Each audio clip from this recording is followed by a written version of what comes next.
Hello everyone, आज हम discuss करेंगे इंडिया अफ्रीका डिफेंस रिलेशन के बारे में। तो सबसे पहले हम ये जानेंगे कि ये न्यूज क्यों था, इंडिया अफ्रीका डिफेंस डायलॉग्स क्या होते हैं, इसके क्या क्या ऑब्जेक्टिव हैं और इंडिया अफ्रीका के रिलेशन क्यों इतना ज्यादा इंपॉर्टेंट है। अफ्रीका में पीस और सिक्योरिटी बनाए रखने के लिए इंडिया ने किस तरह से अपना कंट्रीब्यूशन दिखाया है और क्या क्या इनिशिएटिव लिए हैं गवर्नमेंट के द्वारा। और ये जानेंगे कि इंडिया और अफ्रीका का रिलेशन में क्या क्या चैलेंजेस आ रहे हैं और लास्ट में ये जानेंगे कि किस तरह से हम फ्यूचर में रिफॉर्म कर सकते हैं दोनों के रिलेशन को और भी ज्यादा मजबूत बनाने के लिए। तो चलिए डिस्कस करते हैं। सबसे पहले हम ये जानते हैं कि न्यूज में क्यों था। तो रिसेंटली अभी गुजरात के गांधीनगर में डिफेंस एक्सपो 2022 के दौरान इंडिया अफ्रीका डिफेंस डॉलर्स को होस्ट किया गया और इसकी जो शुरुआत है 2020 में की गई थी और इसमें यह डिसीजन लिया गया था कि जो इसका जो आयोजन होगा वो 2 साल में एक बार डिफेंस एक्सपो के दौरान किया जाएगा। इंडिया अफ्रीकन डिफेंस डॉलर्स 2022 के तहत तैयार किए गए डॉक्यूमेंट्स को गांधीनगर डिक्लेरेशन में अपनाया गया था और ये जो अफ्रीका डिफेंस फोर्स को एम्पावर करना और उनकी कैपेसिटी बिल्डिंग, मिलिट्री एक्सरसाइज में एंगेजमेंट दिखाना और नेचुरल डिजास्टर के दौरान जो ह्यूमन हेल्प हो सके एक दूसरे को जो है एक दूसरे का सहयोग करना था। अब हम ये जानेंगे कि इसके क्या क्या ऑब्जेक्टिव थे। तो जो अफ्रीकन नेशन और भारत के बीच जो डिफेंस पार्टनरशिप को आगे बढ़ाना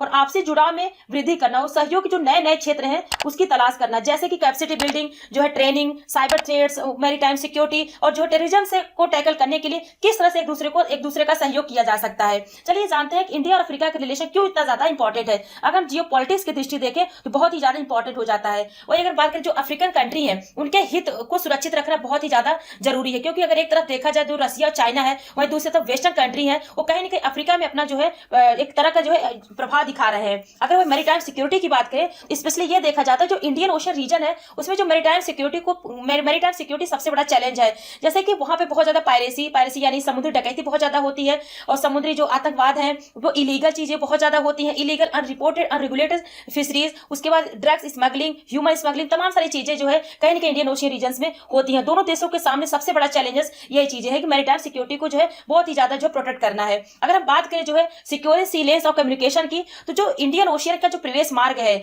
वहां पे जो समुद्री चौक पॉइंट्स है उसको जो है प्रोटेक्ट करना बहुत ही ज्यादा जरूरी हो जाता है दोनों देशों को। चौक पॉइंट्स कहने मतलब जैसे कि बाबा अल मंदेव, अदन की खाड़ी, होर्मुज जल संधि, मोजाम्बिक चैनल, ये सब जितने भी हैं कहीं ना कहीं ट्रेड को रोकने में सबसे ज्यादा बैरियर्स के रूप में काम करते हैं और इसको सिक्योर करना बहुत ही ज्यादा जरूरी है। दोनों देशों को चाहिए एक दूसरे का सपोर्ट और एक दूसरे का जो है सहयोग करके जो है आगे बढ़े। अगर हम बात करें आतंकवाद के विरुद्ध लड़ाई, तो कई अफ्रीकन कंट्री जो है और भारत जो है आतंकवाद और कट्टरपंथी उग्रवाद से पीड़ित है, जैसे कि बोको हरम, अल शबाब, जैश मोहम्मद, अल कायदा, बहुत ही ऐसी चीजें हैं जो कि हर दोनों देश जो है कहीं ना कहीं जो है इससे जो है पीड़ित है। अगर हम बात चाइना का जो प्रेजेंस है बहुत ही ज्यादा बढ़ रहा है, क्योंकि चाइना जो इंडियन ओशन रीजन में अपने स्ट्रेटेजिक और इकोनॉमिक इंटरेस्ट को बहुत ही ज्यादा आगे बढ़ा रहा है और बड़े पैमाने पर घुसपैठ का सहारा ले रहा है। चाइना इस क्षेत्र में जो है स्पेशली ये देखा जा रहा है जो पोर्ट्स हैं, जो सैन्य ठिकाने हैं उन तक अपनी पहुंच को जो है घुसपैठ तरीके से कर रहा है। अगर हम बात करें जो है डिफेंस एक्सपोर्ट को, तो जो है विगत 5 सालों में देखा गया कि जो भारत का जो डिफेंस एक्सपोर्ट है 334% का ग्रोथ देखा गया। भारत 75 से अधिक देशों को जो है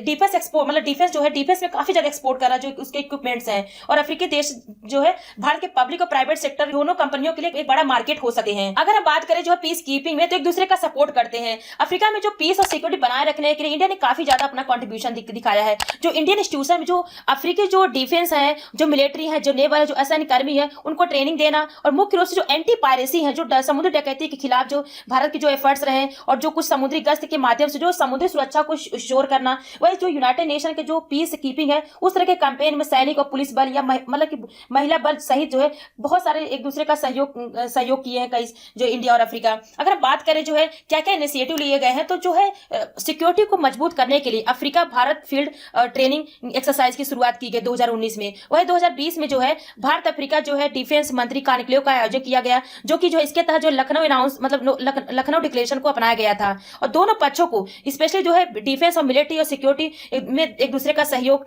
भी किए थे। अफ्रीकी देश हैं वो जो इंडियन नेवल द्वारा जो संचालित जो एसडीआर कैंपेन और जो खराब सुरक्षा की स्थिति में नागरिकों को सुरक्षित निकालने के लिए खोज और बचाव भी को लेकर कई सारे कैंपेन भी चलाए गए थे। भारत ने जो Democratic Republic of Congo, Mozambique, Somalia, Angola, Rwanda, Sierra Leone, Liberia आदि सारे जितने भी जो अफ्रीकन कंट्री हैं कहीं न कहीं जो है भारत जो है पीस कीपिंग मिशन भी काफी ज्यादा चलाया। अगर हम बात करें दोनों देशों के बीच में क्या चैलेंजेस हैं जो है अपने रिलेशन को और भी ज्यादा मजबूत बनाने के लिए, तो कहते चाइना का प्रेजेंस बहुत ही ज्यादा बढ़ रहा है, क्योंकि ये देखा जा रहा है कि जो अफ्रीका में जो मिलिट्री सहयोग के लिए चाइना की जो मिलिट्री टू मिलिट्री जो एक्टिविटी है बहुत ही ज्यादा है। कहीं ना कहीं अफ्रीका में जो भारत की इस तरह की महत्वाकांक्षा पे बहुत ही ज्यादा चैलेंजेस होगा। और इन एक्टिविटी में जो है डिफेंस अटैच की का प्रेजेंस, वही जो है नौसैनिक जहाजों का बहुत ज्यादा दौरा, हथियारों की बहुत ज्यादा बिक्री, इस तरह के बहुत ही ज्यादा चैलेंजेस है, कहीं ना कहीं भारत को फेस करना पड़ रहा है। मगर पूंजी आवंटन, अगर हम बात करें लो कैपिटल की, तो देखा जाए करेंटली अभी जो भारतीय नौसेना की जो नेटवर्क है, जो मतलब कहने मतलब ये कि जो अभी इंडिया की जो टेक्नोलॉजी है ना, पहले की अपेक्षा आज के दौर में काफी ज्यादा बेहतर हो गई है,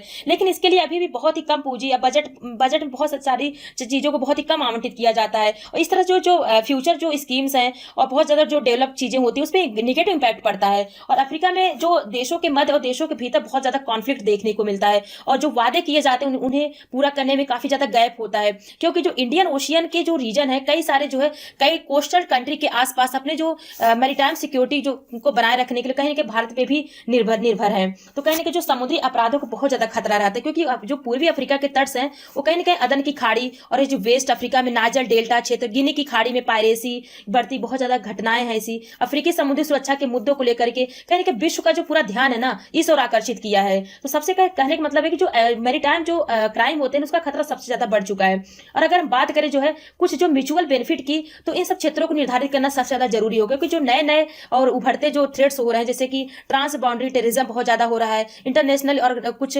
ऑर्गेनाइज्ड कुछ क्राइम बहुत ही ज्यादा, इलीगल बहुत माइग्रेशन बहुत ही ज्यादा होता है। तो जो नए चैलेंजेस फेस हो रहे हैं दोनों देशों के रिलेशन में। और हम बात करें जो डिफेंस मिनिस्ट्री और फॉरेन मिनिस्ट्री के बीच में तालमेल ही नहीं है, मतलब कोऑर्डिनेशन बहुत ही ज्यादा नहीं है। इस तरह से जो है एंगेजमेंट पे काफी ज्यादा प्रभाव पड़ता है, और कहीं ना कहीं लिमिटेड रिसोर्स है, अगर रिसोर्सेज भी बहुत ज्यादा कम है, नॉन स्टेट एक्टर के बहुत ही ज्यादा प्रभाव बहुत ही ज्यादा हो रहे हैं। अगर हम बात करें हिंसक नॉन स्टेट एक्टर की, तो जो चरमपंथी जो आइडियोलॉजी है, जो लोक लुभावने वादे हैं, उग्र राष्ट्रवाद से कहीं न कहीं एक मल्टीलेटर सिस्टम के समझ एक खतरा पैदा हो सकता है। अगर हम बात करें तो किस तरह से जो है इंडिया और अफ्रीका के रिलेशन में सुधार हो सकता है, तो सबसे पहले जो है पूरे अफ्रीका को ना एक देखने की सबसे ज्यादा जरूरत है, मतलब कि वन अप्रोच होना चाहिए, और एक बायलेटरल मतलब जो एंगेजमेंट को बढ़ावा देना चाहिए। अफ्रीकन के साथ जो एक सिक्योरिटी कोऑपरेशन है उसको पहला जो है प्रायोरिटी देना चाहिए, और जो भी प्रोजेक्ट्स हैं, जो भी नीड है, उसको समय पे पूरा किया जाना चाहिए। और जो कोऑपरेशन के जो नए क्षेत्र हैं उसकी खोज करना, जैसे capacity building, training, cyber threats, maritime security, terrorism का मुकाबला, मतलब ये सब ऐसे क्षेत्र हैं जो कि इंडिया जो है अफ्रीका की जो है सहायता कर सकता है। और जो अफ्रीकी मार्केट है ना, वो कहीं ना कहीं जो भारतीय रक्षा कंपनियों की उपस्थिति को बढ़ाना है, जैसे कि डिफेंस एक्सपो, एरो इंडिया जैसे कुछ कार्यक्रमों के, अगर कुछ प्रोग्राम के अलावा जो अफ्रीकी मार्केट में जो इंडियन डिफेंस सेक्टर की कंपनियों की और भी उपस्थिति में ग्रोथ करना है। और भारत को जो भी सिलेक्टेड अफ्रीकन नेशन है, भारत और यूएसए, अफ्रीकॉम, जो कुछ ऐसे कंपोनेंट्स हैं उनको शामिल करना, और मल्टीलेटरल जो है डिफेंस कॉर्पोरेशन जैसे प्रोग्राम को जो है होस्ट करना है। Thank you.